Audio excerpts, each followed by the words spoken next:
देखिए बेटा, हमारा जो आज का टॉपिक है वो है सरयू गद्य खंड का अध्याय 18 आलोपी।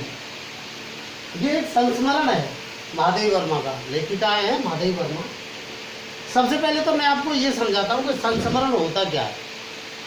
देखिए, संस्मरण जो शब्द है, संस्मरण ये जो शब्द है, सम उपसर्ग और मरण, स्मरण, स्मरण शब्द के योग से बना। किसके योग से? सम उपसर्ग और स्मरण शब्द के योग से बना।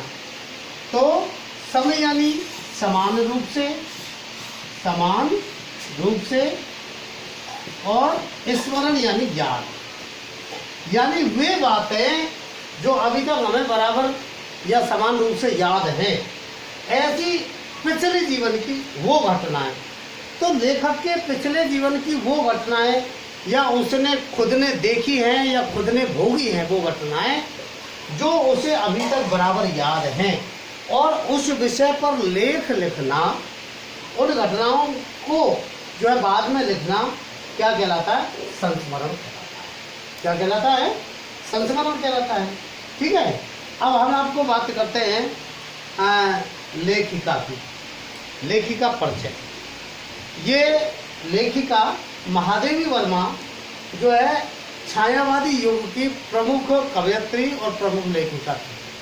छायावाद का जो युग है वो ये जो छायावाद है, छायावाद चला था सन 1918 से लेकर के 1938 तक। 1918 से लेकर के 1938 तक जो है छायावाद का समय चला। तो इस युग के ये चार आधार स्तंभ थे। चार आधार स्तंभ थे। तो चार आधार स्तंभों में महादेवी वर्मा एक थी। महादेवी वर्मा एक थी। तो ये जो चार आधार स्तंभ थे, महादेवी वर्मा, जयशंकर प्रसाद, पंत और निराला। ठीक है, जिनको कहते हैं पंत प्रसाद निराला वर्मा। पंत प्रसाद निराला वर्मा, इनको ये चारों को चारों जो है छायावाद के आधार स्तंभ माने जाते हैं। यानी छायावाद की छत जैसे जो है खंभों पर रुकी हुई चार खंभे ये हैं: जयशंकर प्रसाद, महादेवी वर्मा, सुमित्रा नंदन पंत और सूर्यकांत त्रिपाठी निराला। इनमें से ये जो महादेवी वर्मा है ये लेखिका भी थी और कवित्री भी थी। तो यहाँ ये लेखिका है, इन्होंने जो है गद्य में संस्मरण और रेखा चित्र बहुत लिखे। संस्मरण और रेखा चित्र इन्होंने बहुत लिखे हैं। और उस समय से ही ये विधा जो है, हालांकि ये तो भारतेंदु हरिश्चंद्र के समय से ही संस्मरण की प्रक्रिया शुरू हो गई थी, लेकिन इनका बड़ा योगदान है संस्मरण की विधा को जो है समृद्ध करने में, महादेवी वर्मा का।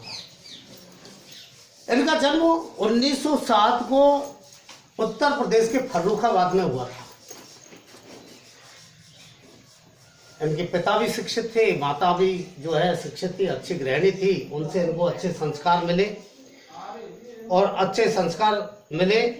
इनकी जो माता जो थी वो भी हिंदी की विदुषी थी। तो ये प्रारंभ में लेखिका जो है महादेवी वर्मा ने ब्रज भाषा में लेखन कार्य किया था, किंतु शीघ्र ही मैथिली शरण गुप्त की प्रेरणा से ये जो है हिंदी में लिखने लगे। हिंदी गद्य जो है खड़ी बोली हिंदी में ये लिखने लगी।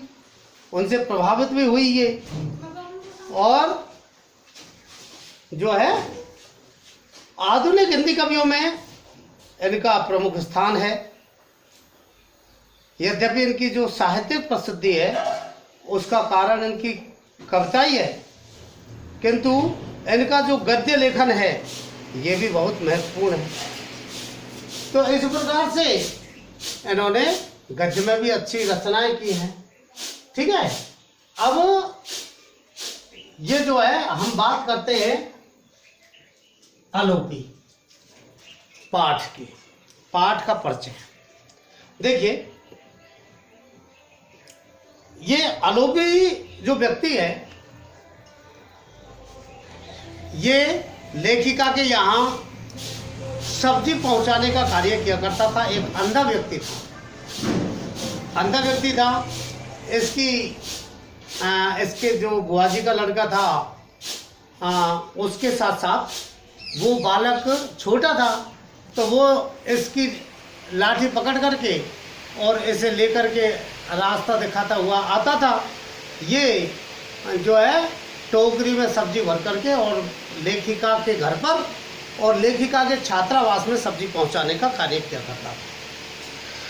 तो उसके जो जीवन की विचित्र घटना है, उस घटना को लेखिका ने इस अध्याय में बताने का प्रयास किया है।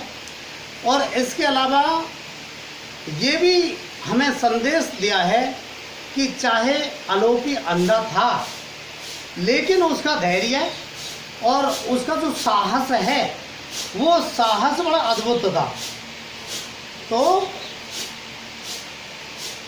ये जो पाठ है, ये पाठ अलोपी देवी द्वारा दिया हुआ जो नेत्रहीन किंतु जो स्वाभिमानी पुरुष है अलोपी, उसी का संस्मरण है।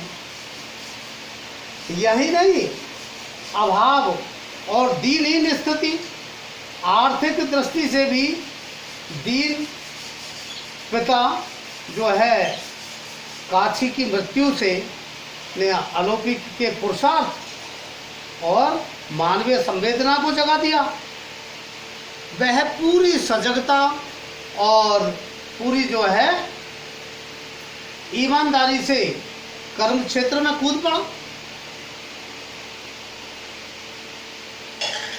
अंधता की अवहेलना करके कि भाई मैं अंधा हूं, इसकी कोई चिंता न करके और मनोयोग पूर्वक जीवन कर्तव्य की राह पर चल पड़ा। अब जीवन कर्तव्य की राह पर चल ही रहा था कि पत्नी की चतुराई और उसके छलावे से जो है उनका जो स्वर्ग सा जीवन था उसको डहा दिया। मजबूर जो अलोपी था, उस अलोपी की मृत्यु फिर जल्दी हो गई, क्योंकि वह निराश हो गया। जो भी पूंजी उसने सब्जी बेच बेच करके जो है जोड़ी थी, उसको सबको उसकी जो पत्नी थी वो ले गई। और शायद वो तो आई ही इसीलिए थी, लगभग 6 माह तो रुकी थी घर में, तो वो तो आई इसीलिए थी। तो अब आप देखिए, हम मूल पाठ प्रारंभ करते हैं। लेखिका कहती है कि अंधे अलोपी की घटना के जो घटना शून्य जीवन में उपयोगिता का एक परमाणु हो है या नहीं, इसकी खोज कोई तत्व वैज्ञानिक ही कर सकेगा। अंधा जो अलोपी है, उसका घटना शून्य जो जीवन है, कोई विशेष घटना घटी नहीं जीवन में, उसमें उस जीवन की क्या उपयोगिता है, क्या उस जीवन का औचित्य है, भाई उसके जीवन से किसको क्या फायदा हो रहा है, क्या उसका जीवन किस लिए दिया गया है भगवान के द्वारा, इसका एक भी परमाणु कोई तत्व योगी ही ढूंढ सकता है। लेखिका कह रही है कि मेरी समझ में तो नहीं आता कि इसके जीवन का कोई औचित्य भी है। मुझे तो उसकी कथा आंसू भरी दृष्टि की छाया में ही जो है कांपते हुए जो दुख गीत की एक कड़ी सी लगती रही। देखिए, उसकी लेखिका कह रही है, मुझे तो उसकी जो कथा है उसके आंसू भरे दृष्टि, मतलब ये जो अंधे व्यक्ति होते हैं जिनकी आंख फूट जाती है, उनकी आंखों में हमेशा ऐसा लगता है जैसे आंसू आते रहते, आंसू से लुढ़कते रहते हैं, आंसू आते रहते। तो उस आंसू भरी दृष्टि में जो है ऐसी लगती है जैसे इसकी घटना तो एक जो है शोक गीत है। शोक गीत जो होते हैं, शोक गीत को कहते हैं मरसिया। क्या कहते हैं? मरसिया। तो ऐसा लगता है जैसे ये जो है शोक गीत ही इसकी कथा से, इसके चेहरे से प्रकट हो रहा है। मैंने उसे, लेखिका कहती हैं कि मैंने उसे कब देखा, यह कहानी भी उसी के समान जो है बड़ी विचित्रता से भरी हुई है, बड़ी विचित्रता से भरी है। तो अब उस घटना के बारे में लेखिका बता रही है।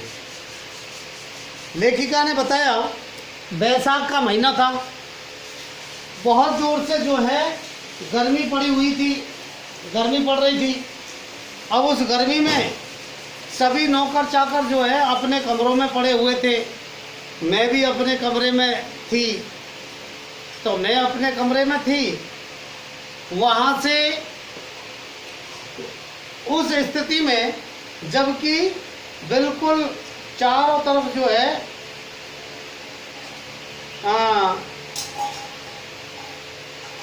धूप और गर्मी की तपन थी। जो छोटा कमरा है, लेखिका कहती है कि जो मेरा छोटा घर है वो गर्मी की दृष्टि से कुम्हार का आवा बन रहा था। आवा कुम्हार के हाव को कहते हैं। तो ये जो है कुम्हार का आवा बना हुआ था। और हवा जो है, उस हवा से खिड़की दरवाजे बंद कभी खुल रहे थे, कभी लग रहे थे, तेज लू चल रही थी। इससे ऐसा लग रहा था जैसे कोई कारखाना है, कारखाने में खटपट की आवाज़ आती रहती है, जैसे वो कोई कारखाना है। ऐसी स्थिति में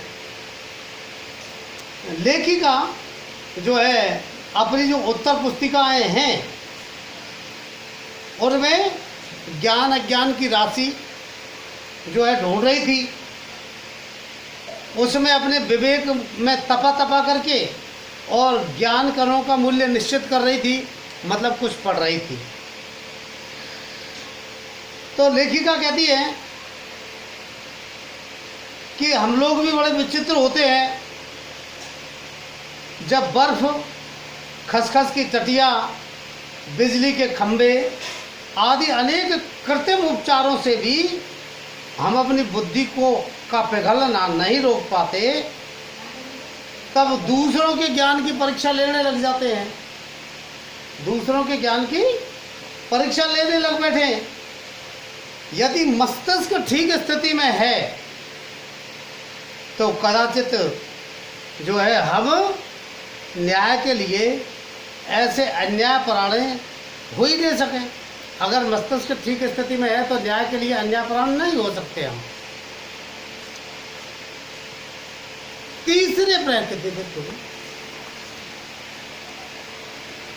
तीसरे प्रहर थके यात्री के समान मानो ठहर ठहर कर बढ़ा चला आ रहा था, और लेखिका के हाथ तथा दृष्टि में पृष्ठों पर दौड़ने की प्रतियोगिता चल रही थी। यानी कि जैसे यूँ तेज पढ़ते हैं ना, जो हाथ को यूँ करते जाते हैं, तेज पढ़ते जाते हैं, इस प्रकार से लेखिका जो है जोर जोर से पढ़ती जा रही थी, जल्दी जल्दी। ऐसे अवसर पर किसी का भी आना हमारी अधीरता में रुकावट का पुटी ही मिला देता है। जो ज्ञान के प्रति जो अधीरता उत्पन्न हो रही थी उसमें रुकावट ही तो उत्पन्न की थी उसने। जब हम पढ़ रहे हो और कोई डिस्टर्ब करते, इस प्रकार से जब एक एक टॉपिक को हम देख रहे हो और ऐसी स्थिति में कोई डिस्टर्ब कर दे तो रुकावट का पुट ही मिला देता है। उस पर यदि आगंतुक के कंठ स्वर में हमें उसके भिखारीपन का आवाज़ हो जाए तब तो कहना ही क्या। अगर हमें ये लगे कि आने वाला कोई भिखारी है और हम पढ़ रहे, हम विशेष बिजी हैं, ऐसी स्थिति में कोई भिखारी आ जाए तब तो हमें बहुत ही बुरा लगेगा। तब तो कहना ही क्या। नौकर चाकर सब अपनी अपनी कोठरियों में जो है अस्वाभाविक अंधकार, अस्वाभाविक अंधकार कमरा लगा रखा था। अस्वाभाविक अंधकार को और भी सघन करके स्वेच्छा से उल्लू होने का सुख भोग रहे थे, यानी उल्लू बनने का सुख भोग रहे थे। 1 मिनट 2-3 पंक्ति सुख भोग रहे थे ऐसी स्थिति में, यानी कि सब के सब उल्लू की तरह छुपे हुए। लेखिका ने सोचा कि नहीं उठूं, लेकिन पुकारने वाले को जो है, पुकारने वाले को ये असमय आने का दंड मिलना ही चाहिए, ये सोचा लेखिका ने। लेकिन भिखारी के संबंध में उसकी माँ के द्वारा दिए हुए संस्कार ये थे कि भिखारी को कभी खाली हाथ नहीं लौटाना चाहिए, इसलिए लेखिका को फिर वहां से उठना ही पड़ा। तो बचपन से बड़े होने तक भी न जाने कितनी ही व्याख्या और उपव्याख्या इस व्यवहार सूत्र को समझाती रही है कि हमारी श्रेष्ठता की परीक्षा तब नहीं होती जब कोई बड़ा अतिथि हमारे घर पर जो है कृपा का दान देने पर घर में आता है, वरन उस समय होती है जब कोई भूला भटका भिखारी दरवाजे पर खड़ा होकर के और हमारी दया के कण के लिए हाथ फैलाता है। लेखिका कहती है कि माँ के जीवन काल में ऐसे अनेक अवसर आए जब मुझे सीखा हुआ पाठ स्मरण नहीं रहा, पर जब से जो है, जब से अप्रसन्न होने की सीमा के पार जब तक मैं पहुंच चुकी हूँ, तब से मुझे भूला हुआ भी सारी व्याख्याओं का जो है पाठ याद आने लगा है। यानी कि मैं अब जो है माता के द्वारा जो दी हुई जो बातें हैं उनका अब मैं भली भांति अभ्यास करने लगी हूँ और जीवन में उन बातों को उतारने भी लगी हूँ, वो चाहे भिखारी के संबंध में हो या व्यावहारिकता के और किसी क्षेत्र में हो। इसके बाद में हम पढ़ाएंगे आपको।